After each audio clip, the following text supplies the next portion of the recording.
Dear students, good morning all of you. आप सभी का एक बार फिर से सर्वोदय पब्लिक स्कूल की ऑनलाइन क्लासेज में स्वागत है। प्यारे बच्चों, अपन पढ़ रहे थे नागरिकता के संबंध में, और नागरिकता के संबंध में अपने संविधान के संबंध में अपन ने आर्टिकल देखे थे अनुच्छेद 5 से 11 के बीच में। इसके बाद में अपन ने देखा था कि नागरिकता अपन कहेंगे किसे, और विदेशी के संबंध में अपन ने देखा था, शरणार्थियों के संबंध में देखा था,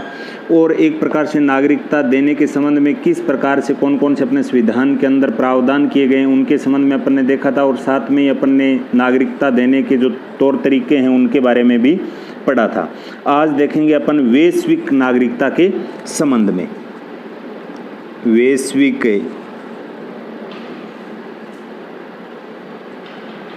नागरिकता, जिसको अपन सर्वव्यापी नागरिकता भी बोलते हैं। सर्वव्यापी नागरिकता, इसके अंदर अगर अपन बात करें तो संपूर्ण जो विश्व है उसकी एक ही क्या होती है, नागरिकता होती है। यानी संपूर्ण विश्व की, संपूर्ण विश्व की एक ही नागरिकता, यानी पूरी दुनिया की एक ही नागरिकता। जिस प्रकार से एक राष्ट्र के समस्त जो नागरिक होते हैं उनकी एक नागरिकता होती है, या अपन कहें कि एक देश के जितने भी निवासी हैं उनकी जितनी भी नागरिकता है, जितने भी निवासी हैं उनकी सभी की एक ही नागरिकता, वैसे ही संपूर्ण विश्व की एक ही नागरिकता होती है। और इस संदर्भ में अगर अपन विभिन्न विद्वानों की बात करें तो इसके पक्ष में भी तर्क दिए हैं और विपक्ष में भी तर्क दिए हैं। तो अगर अपन वैश्विक नागरिकता में देखें, वैश्विक नागरिकता के पक्ष में तर्क,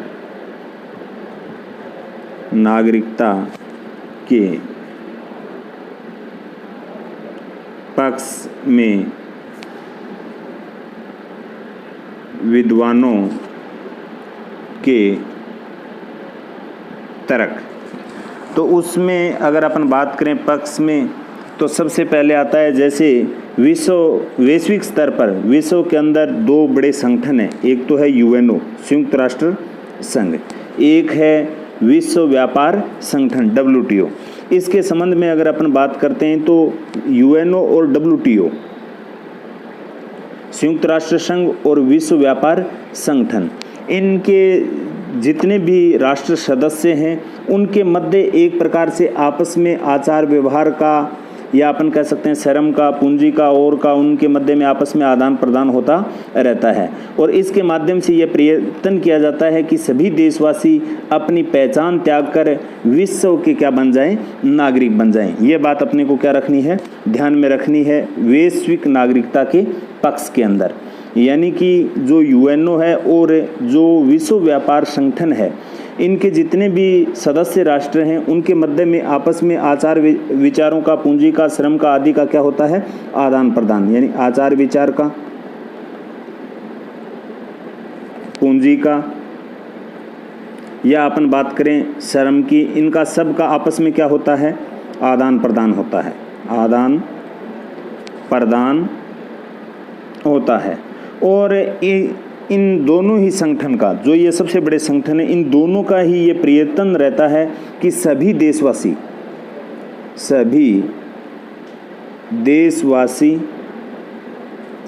अपनी पहचान त्याग कर विश्व के क्या बन जाएं, नागरिक बन जाएं, विश्व के नागरिक बन जाएं। और इसी संदर्भ में अगर अपन बात करते हैं इसके विपक्ष के संबंध में, तो विपक्ष में नागरिकों ने, जो विद्वान हैं, उन्होंने इसके संबंध में जो तर्क दिए वो दिए कि संयुक्त राष्ट्र संघ का उद्देश्य था केवल विश्व के अंदर शांति व्यवस्था स्थापित करना। जो फर्स्ट वर्ल्ड वार था, सेकंड वर्ल्ड वार था, उनको जिस प्रकार से एक प्रकार से इस प्रकार की जो पुनरावृत्ति है उनको रोकने के उद्देश्य के साथ संयुक्त राष्ट्र संघ की स्थापना की गई थी। और विश्व व्यापार संगठन है वो एक आर्थिक संगठन है, और उसके पास किसी भी प्रकार की कोई दंडात्मक शक्ति नहीं है। इस आधार पर उन्होंने कहा कि एक प्रकार से किसी भी देश की नागरिकता त्याग कर इस प्रकार से संपूर्ण विश्व की नागरिकता संभव नहीं है। तो ये हो गई विश्व नागरिकता के संबंध में। और विश्व नागरिकता के संबंध में अगर अपन बात करते हैं आज की इस दुनिया में, तो आपस में एक दूसरे से जो जुड़ाव का प्रमुख साधन है वो है संचार का साधन। संचार के साधन में जैसे टेलीविज़न आ गया, इंटरनेट आ गया, सोशल मीडिया और है, ये सब के सब संचार के साधन हैं। वो एक प्रकार से विश्व को आपस में एक दूसरे को समझने के ढंग से एक प्रकार से इनका प्रयोग होता है और इसी के माध्यम से विश्व के अंदर आपसी जुड़ाव के संबंध में काफ़ी अपने को परिवर्तन भी देखने को मिला है। और इसी के साथ अगर अपन बात करते हैं एशिया की सुनामी या बड़ी आपदाओं से एक प्रकार से किस प्रकार से पीड़ितों को सहायता पहुंचाई गई और विश्व के सभी भागों में एक प्रकार से उनके उद्धार के लिए विश्व में एक नई रीति अपन कह सकते हैं नीति स्थापित हुई, वो एक प्रकार से ये इशारा करती है कि वैश्विक नागरिकता आज के समय में सर्वव्यापी होती जा रही है। अपन कह सकते हैं लोग आपस में जुड़ते हुए नजर आ रहे हैं। और अब देखते हैं इस वैश्विक नागरिकता से फिर अपने को जो प्रॉफिट क्या मिलेगा, लाभ क्या मिलेगा उनके संबंध में, यानी विश्व नागरिकता के लाभ। विश्व नागरिकता के लाभ, विश्व नागरिकता की लाभ की अगर अपन बात करते हैं तो सबसे बड़ी बात ये आती है कि इसमें राष्ट्रीय सीमाओं के दोनों तरफ समस्याओं का क्या होता है, समाधान होता है। जैसे अगर अपन वैश्विक दृष्टि की अगर अपन बात करते हैं तो भारत हो गया, यूएसए हो गया, कनाडा हो गया, चाइना हो गया, एक प्रकार से एक दूसरे देशों की सीमाओं के बाहर अगर किसी भी प्रकार की कोई समस्या आती है या कोई आपदा आती है तो इस वैश्विक नागरिकता के तहत ही इन समस्याओं का समाधान करना आसान हो जाता है, जिससे बहुत से देशों की सरकार है या अपन कहें लोगों की एक संयुक्त कार्रवाई होती है, वो बहुत ही ज़रूरी होती है ताकि लोगों की समस्या या उनके सामने जो आपदा है उसका तत्काल समाधान किया जा सके। यह सबसे बड़ा जो लाभ है वो किसका है, वैश्विक नागरिकता का है। तो ये वैश्विक नागरिकता के संबंध में भी अपने को ध्यान में रखना है। इंपॉर्टेंट क्वेश्चन यहाँ से बनता है कि वैश्विक नागरिकता से आप क्या समझते हैं, वैश्विक नागरिकता के पक्ष में व विपक्ष में तर्क बताइए, या अपन से पूछा जा सकता है वैश्विक नागरिकता के लाभ क्या है। अब साथ में एक क्वेश्चन इसी के अंतर्गत और बनता है नागरिकता के ही संबंध में कि नागरिकों में भीतरी और बाहरी विभाजन होता है, यानी एक तो बाहर का समझते हैं और एक उनके भीतर का अर्थ हो गया एक प्रकार से अंदर की स्थिति, एक सीमा या क्षेत्र विशेष के अंदर की। तो इसी के आधार पर अगर अपन बात करते हैं तो नागरिकों में भीतरी और बाहरी का विभाजन साझा हितों के आधार पर किया जाता है और कुछ अन्य कारण होते हैं, जैसे भाषा हो गया, एक प्रकार से क्षेत्रवाद की भावना हो गई या संस्कृति, ये अनेक ऐसे आधार हैं जिसके कारण भीतरी और बाहरी एक प्रकार से नागरिकता का आधार लगातार विभाजित होता नजर आ रहा है। अगर उदाहरण की दृष्टि से अगर अपन देखते हैं तो हम भीड़ भरे हुए रेल के डिब्बे में यात्रा करते समय एक बात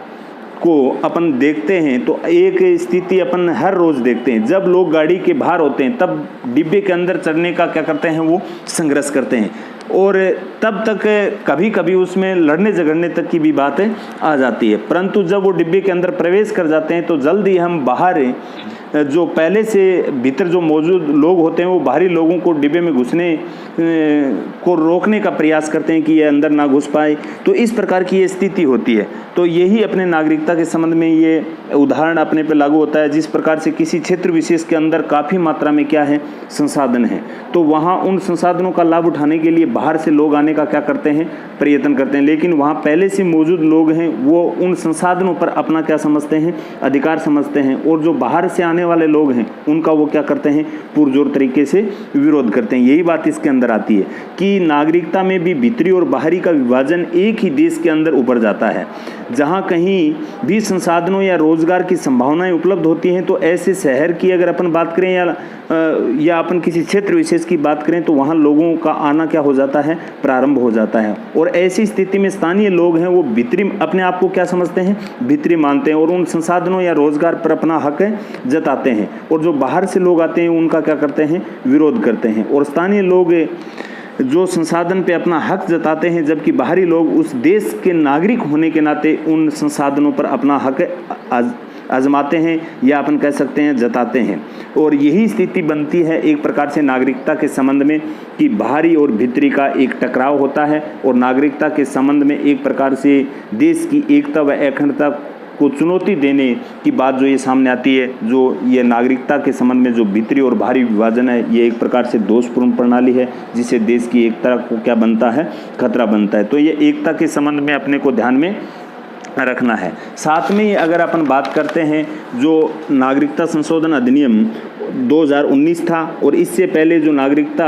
अधिनियम 1955 था, तो 1955 में जो बिल था उसके अंदर ये स्थिति थी कि जो जन्मजात है या भारत आज़ाद हुआ उससे 5 वर्ष पहले से लगातार भारत में रह रहा है, या फिर लगातार बाद में भारत में 11 वर्ष से लगातार रह रहा है, तो उस संबंध में ये 1955 का अधिनियम था। लेकिन 1919 के अंदर एक अधिनियम पारित किया गया, CA जिसको अपन बोलते हैं, और इसके अंतर्गत ये व्यवस्था की गई कि जो पहले 11 वर्ष थी उसको घटाकर अब कितना कर दिया, 5 वर्ष कर दिया। और इसके स्थान पर एक विशेष अपने जो पड़ोसी 3 राष्ट्र हैं, जैसे बांग्लादेश हो गया, बांग्लादेश, पाकिस्तान और साथ में अफगानिस्तान, इन 3 देशों के जो यहाँ पे अपने एक प्रकार से लोग जो काफ़ी समय से यहाँ रह रहे हैं, तो उनके संबंध में एक बिल ये आया था जिसमें जो हिंदू है, विशेषकर हिंदू, सिख, ईसाई, पारसी, जैन, बौद्ध, इन धर्मों के शरणार्थी के रूप में या हिंदुस्तान में काफ़ी समय से रह रहे हैं, 5 वर्ष से अधिक उनको समय हो गया है, तो एक निश्चित प्रक्रिया के तहत उनको भारत की क्या दी जाएगी, नागरिकता। और इस बिल के अंदर किसको शामिल नहीं किया गया था, ये बांग्लादेश, पाकिस्तान और अफगानिस्तान के मुस्लिम समुदाय को इसके अंदर शामिल नहीं किया गया था। इसका सबसे बड़ा कारण यही था कि ये मुस्लिम प्रधान राष्ट्र हैं, यानी कि इसमें जो एक प्रकार से जिस धर्म का प्रभाव ज़्यादा है वो किसका है, मुस्लिम धर्म का है। और यहाँ अल्पसंख्यक इन देशों में माने गए, वो माने गए हिंदू, सिख, ईसाई, पारसी, जैन और बौद्ध। यहाँ के अगर उत्पीड़ित होकर अगर हिंदुस्तान में आते हैं,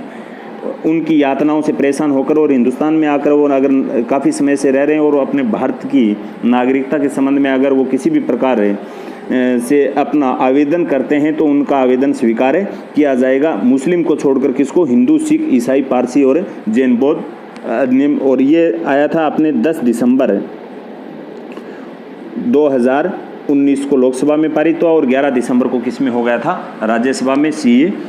जो एक नागरिकता संशोधन अधिनियम था जो 1955 में संशोधन किया गया था, इसके संबंध में कुछ ये सामान्य बातें थी, ये भी अपने को क्या रखनी है, ध्यान में रखनी है। तो आज ये अपना नागरिकता के संबंध में जो चैप्टर था वो कंप्लीट होता है। आज के लिए इतना ही, धन्यवाद।